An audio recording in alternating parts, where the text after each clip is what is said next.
São dois jovens, dois garotos, chegaram em Natal em 92, Fabinho, que é Fábio, chegou com 2 anos e Felipe chegou com 6 anos. Todos os 10 moleques de rua me deram muito trabalho. Vou começar sobre Fábio. O perfil de Fábio, eu acho assim, questão temperamento dos dois.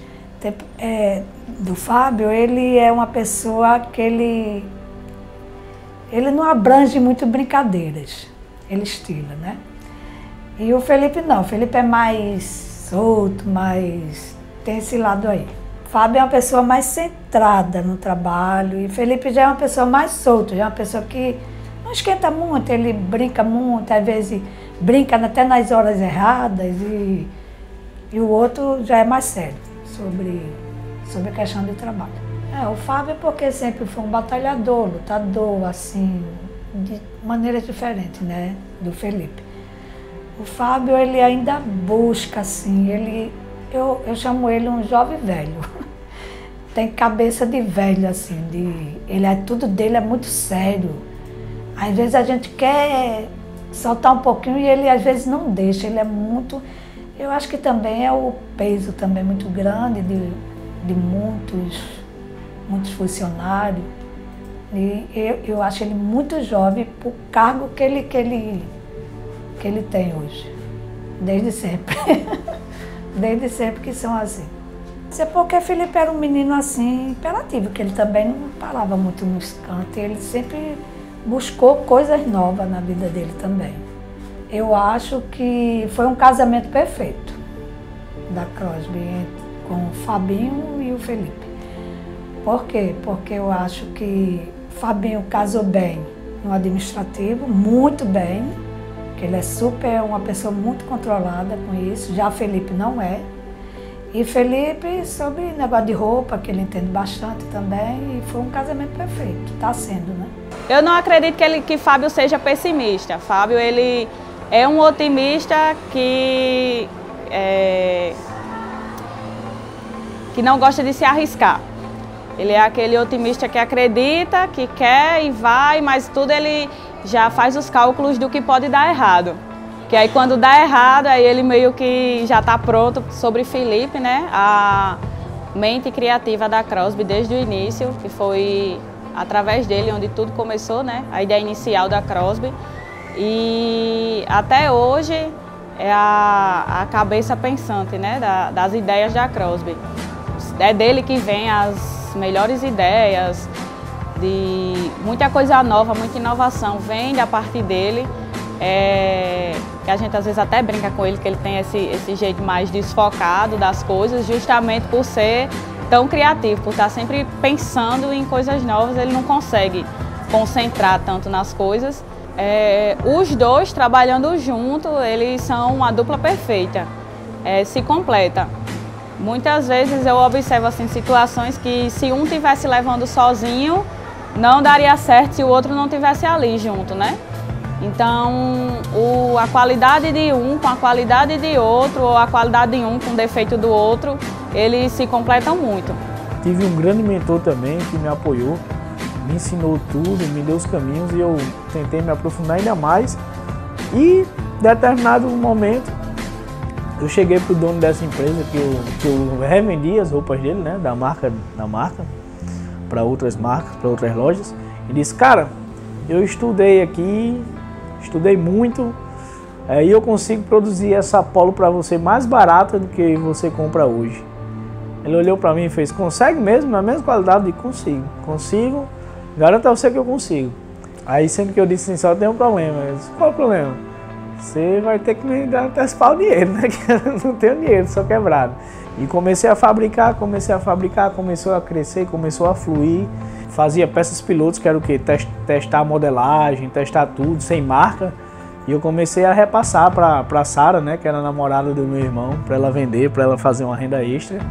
E logo depois criei a Crosby, e aí ela passou a revender Crosby.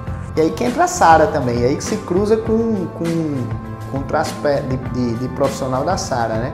A Sara pegou, pediu, e a gente conversou com ela e tenta vender aí, que se tu não vender, tu devolve. E Sara levou, sei lá, 30, 40 camisas e depois de uma semana, na época a gente só namorava, na outra semana ela falou: Fábio, fale com seu irmão que eu preciso de mais camisas. Eu disse: o que foi que aconteceu? Não gostaram dessas? Precisa de outra? Não. Eu vendi tudo. Eu era estagiária e estagiário recebe aquela remuneraçãozinha, né, que nunca dá pra nada.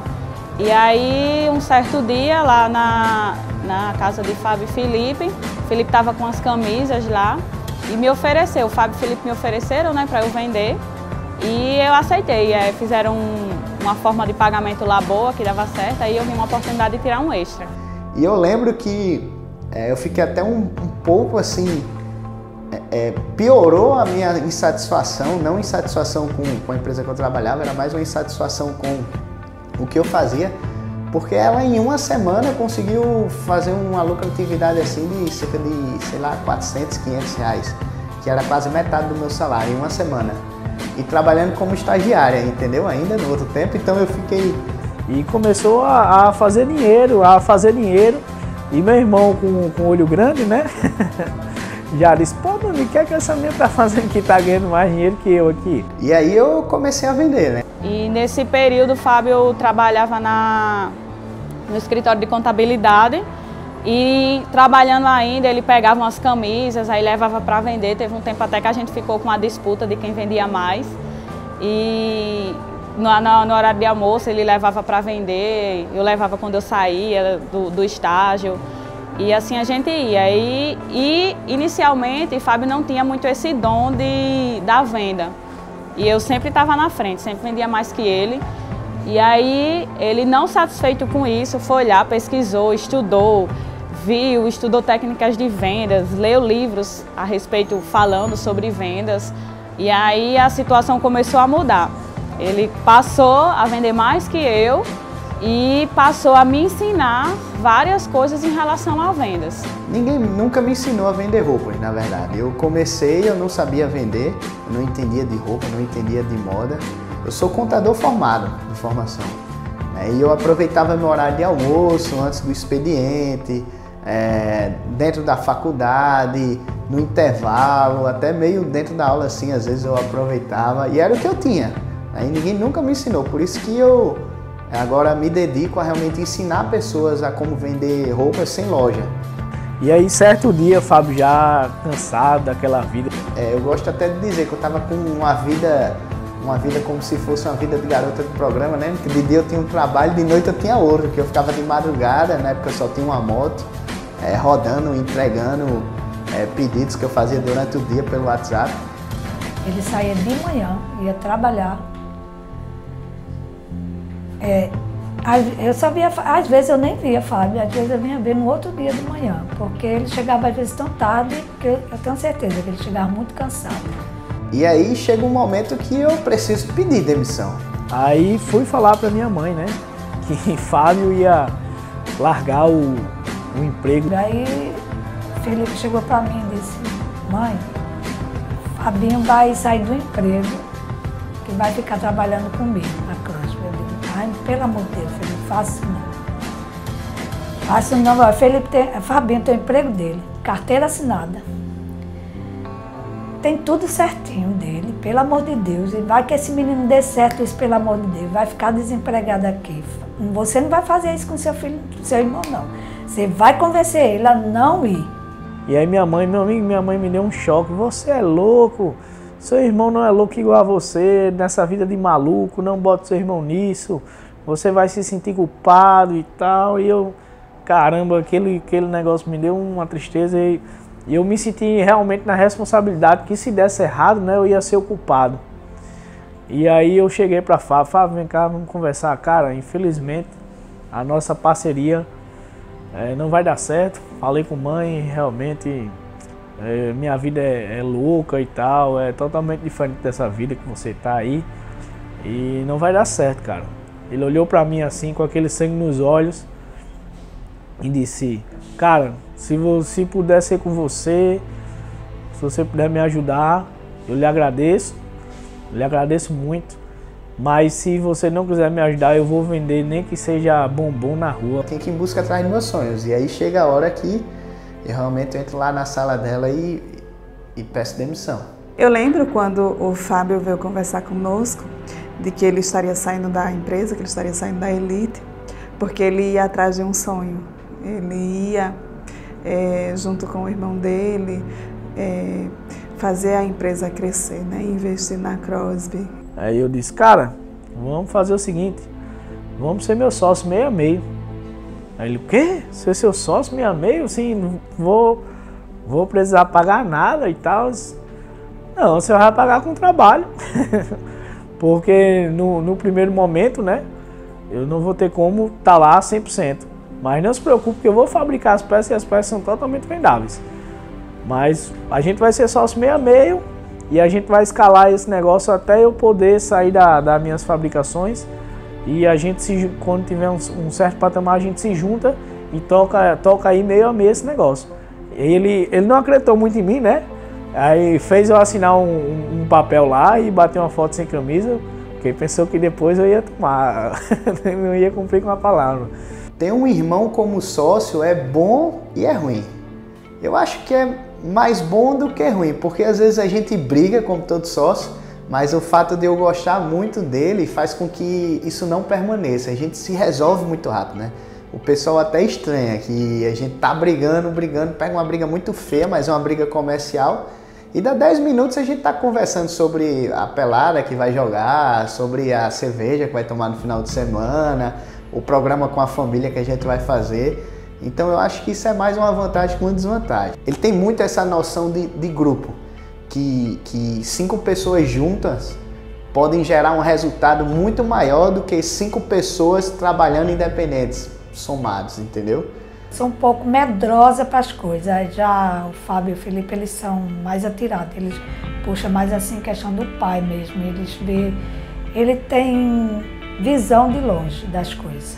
E aí, para fazer a primeira produção de atacado, a gente precisava de mais dinheiro. De mais dinheiro. Facção funciona com dinheiro, principalmente quando ninguém lhe conhece. E a gente não tinha o capital. E aí ele falou, eu tô com 20 mil. Eu disse, véi, como é que tu tem 20 mil e não avisa? Ele disse, calma, eu não tenho 20 mil, eu tô com 20 mil. Tem um boleto de fornecedor que vai vencer daqui a 60 dias e eu já tô com dinheiro. É o dinheiro que a gente tem. E eu falei, cara, a produção vai demorar cerca de 40 dias, ele. Vai ou não vai? E aí, meu amigo, naquela época a gente sempre ia. A gente só não ia quando não dava. Se tivesse a mínima chance de ir, a gente foi. Todas as vezes a gente foi. Eu não me lembro de alguma decisão que a gente decidiu não fazer. Todas foram sim. E aí eu fiz as contas das minhas horas e eu falei, a gente não vai pra frente. Eu também concordo. Então vamos abrir mão da nossa margem e vamos trabalhar o atacado. E aí a gente decidiu. E eu comprou um arara, foi lá pra garagem do pai e abriu a primeira loja de atacado da Crosby, né? E aí, aos pouquinhos, ainda na garagem dos pais deles dois, vendendo, começou a conseguir trazer clientes, converter pelo WhatsApp, os clientes vinham lá para comprar.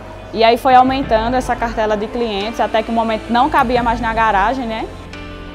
Aí era muita roupa na garagem, meu Deus. Era roupa na garagem, roupa no quarto, roupa na sala, roupa na cozinha.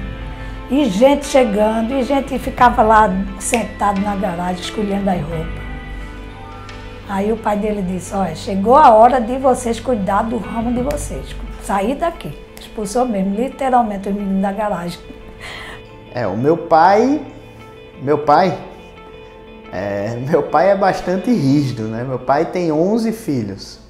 Né? Ele é muito rígido, ele é do tipo que preparou muito a gente para a vida e não protegeu, né? A frase preferida dele é que a proteção é inimiga da educação. Então, ele não titubeou com a gente, ele realmente fez o que tinha que ser feito. Mas por uma parte foi até bom, que eles saíram dali e cresceram, seguiram o rumo deles. Porque lá na Maria Lacerda, quando eu cheguei, era só um escritóriozinho, mas o pessoal vindo e tal, aí disseram, eita, vamos mudar, tá pequeno. Aí mais uma vez a medrosa aqui.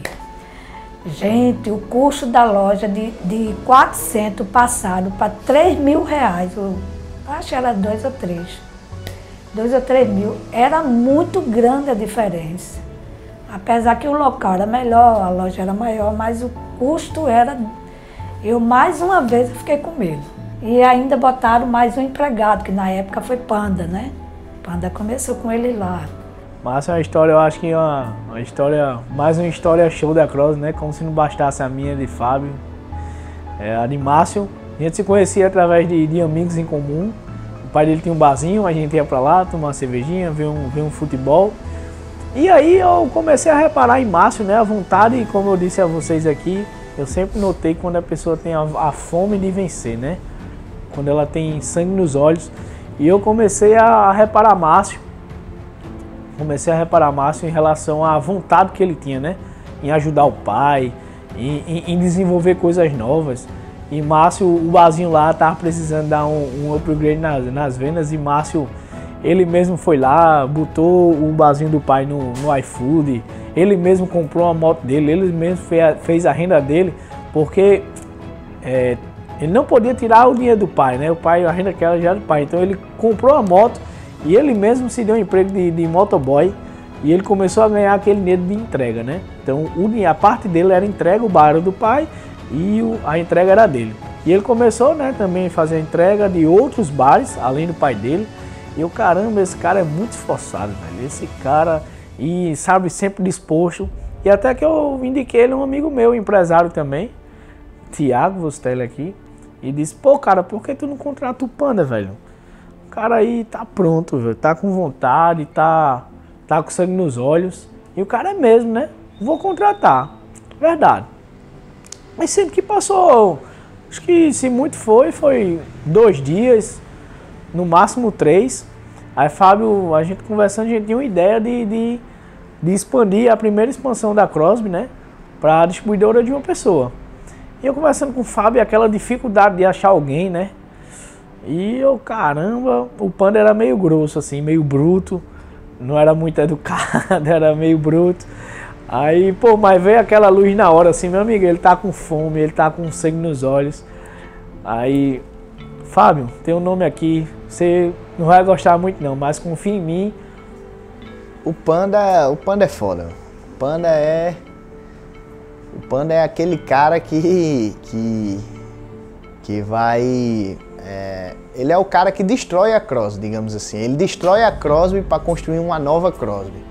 Né? Ele não respeita nada que tá lá. Ele é o cara da inovação. É o cara que vai destruir o processo atual para construir uma nova empresa, uma empresa melhor, uma empresa que funciona melhor, que vende mais. Daí eu comecei os 3 meses já, comecei a me destacar nas vendas lá, né?